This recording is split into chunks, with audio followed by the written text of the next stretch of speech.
itchy scalp causes and symptoms. 1.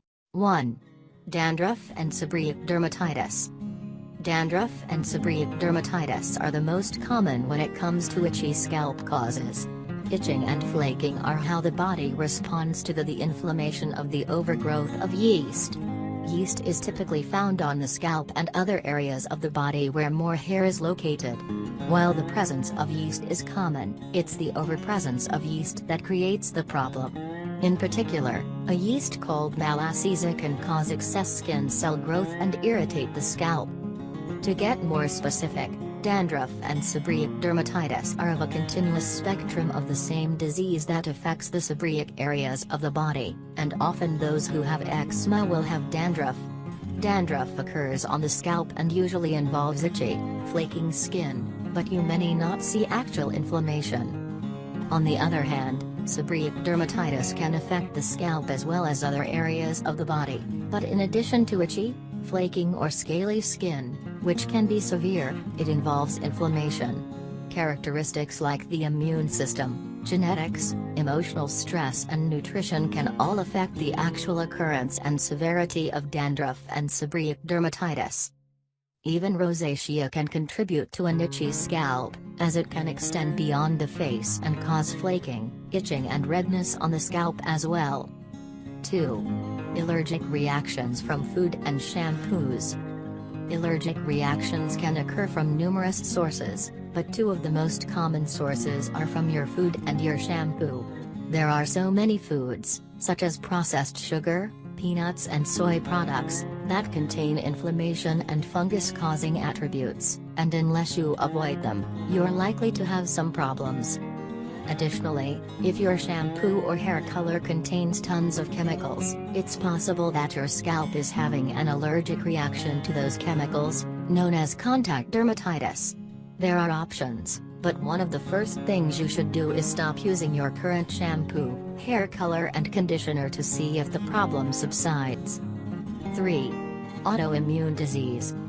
Psoriasis is a chronic autoimmune disease, and psoriasis symptoms include raised, reddish, scaly patches on the skin or scalp. Though we know that psoriasis is hereditary, experts don't have a clear understanding of the cause. It's been reported that at least 10% of those who inherit one or more of the genes could lead to psoriasis, but only 2% to 3% actually develop the disease. It's important that you do not let psoriasis linger without attention, as it can lead to an itchy scalp and worsen if not treated. 4. Tinea capitis, ringworm, or lichen planopilaris. Tinea capitis is a fungal infection, commonly known as ringworm, that often causes infection in the scalp area. It happens due to a deep extension of the fungus into the hair follicle and can develop into round patches of hair loss, aka alopecia areata. It often appears as a raised rash and may have black dots or a stubbly appearance.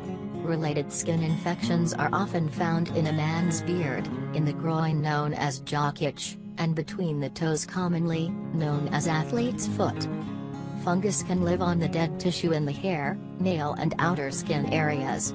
Tinea capitis is more likely if you have minor skin or scalp injuries, don't bathe or wash your hair often, or have wet skin for long periods of time, often from sweating. It easily spreads, affecting children mostly, but usually disappears into puberty. Unlike psoriasis, tinea capitis or ringworm can spread through human or animal contact, combs and brushes, hats, or any other clothing that has come into contact with the fungus. Similarly, an inflammatory condition called lichen planopilaris causes patchy hair loss, mainly on the scalp, and can cause an extremely itchy scalp. 5. Head lice. Head lice may be considered something that happens only with kids in school, but those little creatures can invade the head of an adult too. In fact, lice actually prefer clean hair. Symptoms of lice are most commonly itching on the scalp, neck and ears, which is an allergic reaction to the saliva the lice produce. Sometimes itching may not occur for 2 to 6 weeks after infestation, especially for anyone infected for the first time. The eggs of lice, known as nits, are super tiny and attached to individual hair strands. This can appear as dandruff, but unlike flakes of dandruff, they aren't easily shaken off due to their firm grip of the hair shaft. I know this sounds pretty gross, but you may be able to see adult lice moving around the head. However, they're actually much harder to spot than the eggs. Thank for your watching. Press like, share and subscribe to channels.